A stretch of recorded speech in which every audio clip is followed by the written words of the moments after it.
We just finished our runway fashion event for Bold, and now photographers were swarming the red carpet, snapping away as usual. Strike a pose for me, Lila. Beautiful, Lila! Over here, please! I looked over at Maggie, who'd suddenly stiffened like a mannequin, and quickly whispered into her ears, "Smile, you look gorgeous." But then, Maggie, can you move to the side, please? You're blocking Lila. Maggie looked so uncomfortable at the comment that she slowly began stumbling backward, struggling to keep up a smile. "Oh no, Maggie! Hey, that was very rude. Don't you have any common sense?" I held Maggie's hand and ran backstage. "Ignore them, Maggie. You're beautiful. That's why you're one of Bold's top models." "Easy for you to say. Look at you. Of course someone as perfect as you wouldn't understand." But I wasn't perfect, and I knew she'd never believe me unless I showed her. So, with a racing heart, I reached for a wet wipe, about to take off the mask. Literally. But before I could even blink, Mom stormed in and dragged me out of there. Hi, I'm Lila, and apparently I'm both a top model and a PR crisis in disguise. A special title, courtesy of my flawless mother, who also happens to be my boss. Let me explain. My mom is the CEO and founder of Bold, a global beauty empire, and the true definition of Cruella de Vil in couture. She loved to be in control of everything and everyone, even managing my life like one of her campaigns. Always camera ready. And as the face of her brand, I had one job: be perfect. But here's the thing. I wasn't. Not even close. See, I was born with this huge birthmark on my face, and Mom's made it her personal mission to cover it up. For as long as I could remember, I had an army of makeup artists following me around everywhere. At school, on dates, at the mall. Upon Mom's command, they had to make sure my makeup forever stayed intact. And if they weren't around, Mom had backup plans. For example, during a trip in Paris, I wanted to relax a bit before the hectic schedule started again. I thought I could go outside barefaced as long as Mom didn't find out, just for a few minutes. But the second I touched the sidewalk, someone unexpectedly leapt out of the shadows and plopped a giant flower hat on my head. Instantly, a swarm of paparazzi showed up, clicking away for photos while I stood frozen, unable to move since that hat was so large it instantly blocked off most of my sight. Just when I tried to lift the hat up, as if on cue, Mom strutted out in full couture. Sunglasses the size of small planets, posing like it was the Met Gala, her hand placed on top of the hat, locking it in place. Special announcement for Bold's newest beauty campaign, in collaboration with a Parisian fashion brand, starring my daughter, Lila. Pose, darling. How was I supposed to pose when I couldn't even see anything? I had to get out of there, stat. I turned around and ran back to the hotel. But with the flower hat still on my head, I tripped and landed in front of a pair of shoes. Whoa! Did you just rob a flower shop, or? Awesome! I just embarrassed myself in front of a cute Parisian guy. He extended his hand toward me and helped me up. I subconsciously held the flower hat closer to my face to hide my blushing cheeks. A split second later, Mom caught up to me. Good! You two have met. We have a fashion campaign to plan. Wait, what? Mom knew him?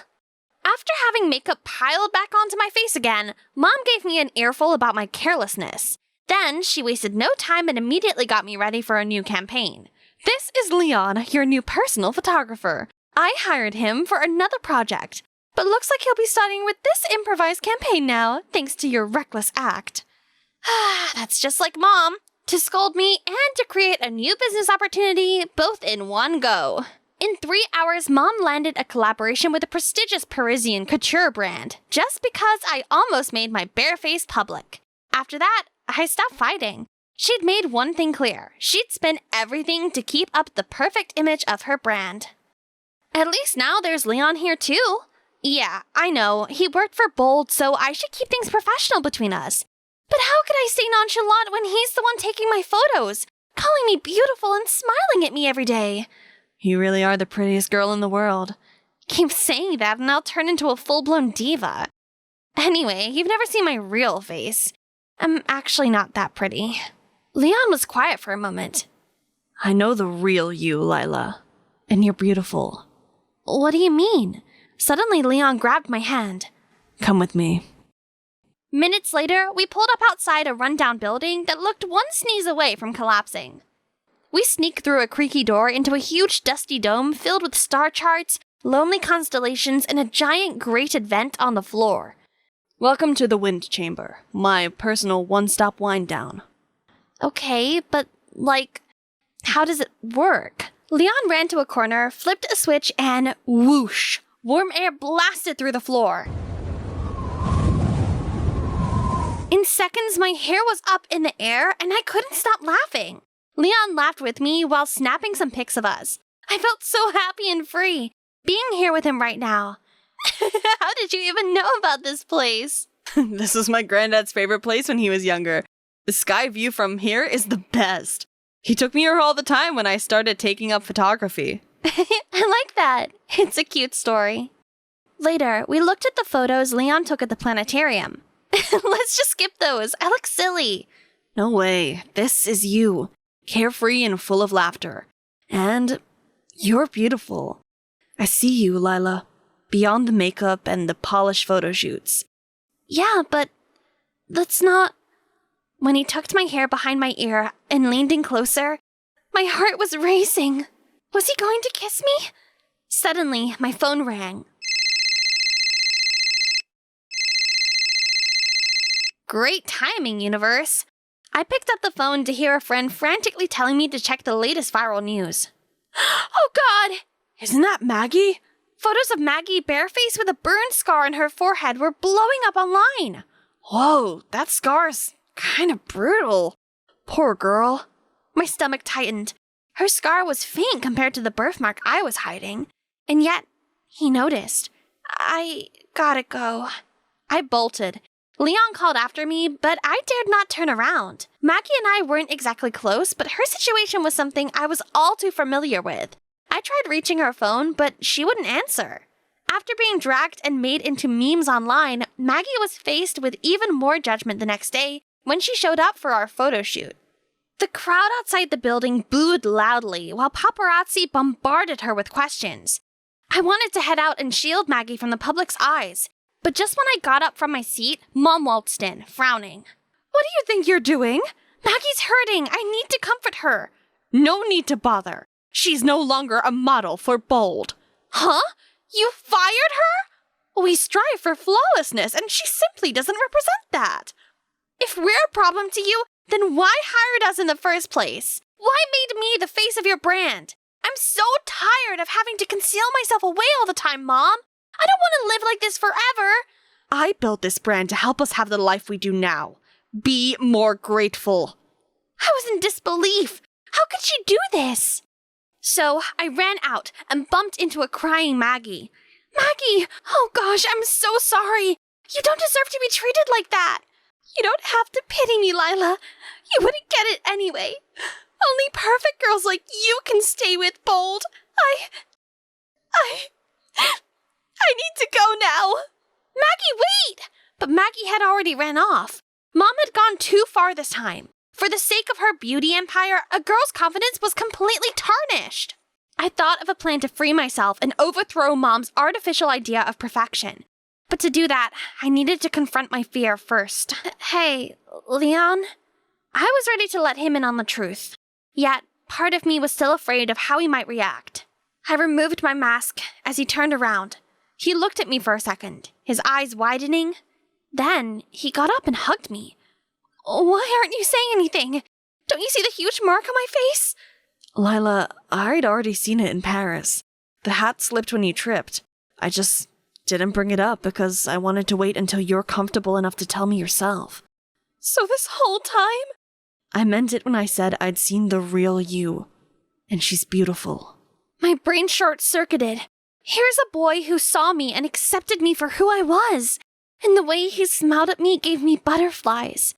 But wait, the plan first, romance later. I told Leon about it. He was being the sweetest boy ever and listened attentively. We took some photos of me barefaced, and later that night I posted them online anonymously. Then, all hell broke loose. And sure, the internet was eating up the drama again. But then things quickly got out of hand, even more than I had expected. Investors bailed, endorsements vanished, sales tanked, and Mom was furious. When she called me into the room, I thought I'd be getting her full rage. But instead, "You fired Leon? Why?" "I saw the photos on his camera, Lila. Why would you pose barefaced for him?" "Did he blackmail you? Or trick you somehow?"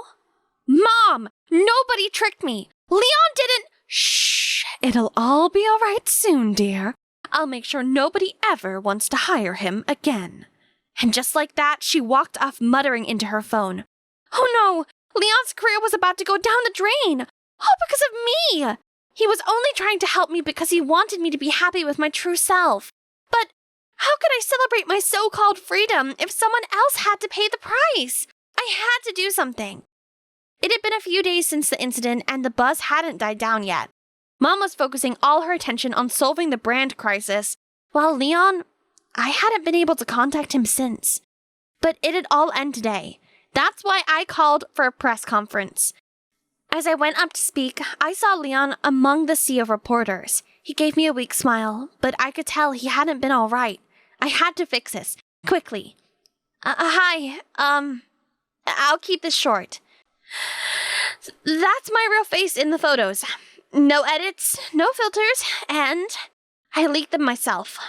I've been living a lie and hiding myself under an unrealistic image of perfection.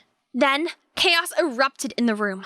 I stepped away, grabbed a wipe, and erased the makeup, revealing the mark on my face. There was no turning back now. The cameras were clicking away frantically as I continued my speech. My intention with the leaked photos was only to free myself from it. I never expected things to blow up like this and affect people I care about. So I'm here today to set the record straight. There was nothing wrong with it in the first place. My birthmark or Maggie's scar. The real problem was the cover-ups. And more than that, the shame and pressure to do so. Yes, I should have never lied about it. But the world made me feel like I had to. And that's what needs to change. As I spoke, I glanced over to the side and saw Mom stumble backward, her face pale and her trembling hands raised up to cover her mouth. I never thought my strong, stone-cold, bossy mom could look so vulnerable. My chest tightened. I was betraying her trust, stomping on the empire she spent her life building. I hurt her. That night, guilt had me in a chokehold, so I went to Mom's room to apologize. She was sitting at her makeup desk. Since the press conference, she'd been unusually quiet. She didn't even scold me for either leaking the photos or the sudden reveal of my birthmark to the press. Something else was bothering her. I was just about to knock when something I saw in the mirror shook me to the core. Mom had a secret of her own too. A huge one at that. 2 days later, Mom arranged another press conference. The reporters all seemed confused, and to all of our surprise, Mom stood on stage, taking a wipe to remove her makeup, revealing a birthmark just like mine. The room once again erupted in chatter. My daughter's courage reminded me of a truth I buried long ago. I have the same birthmark. I spent my life hiding it, ashamed, afraid, convinced I couldn't be beautiful unless I erased it. When Lila was born with the same mark, I let fear win again. I tried to protect her by doing what had hurt me. But her bravery showed me what real beauty is. The strength to be proud of who you are. She paused, breaking down and sobbing into her hands.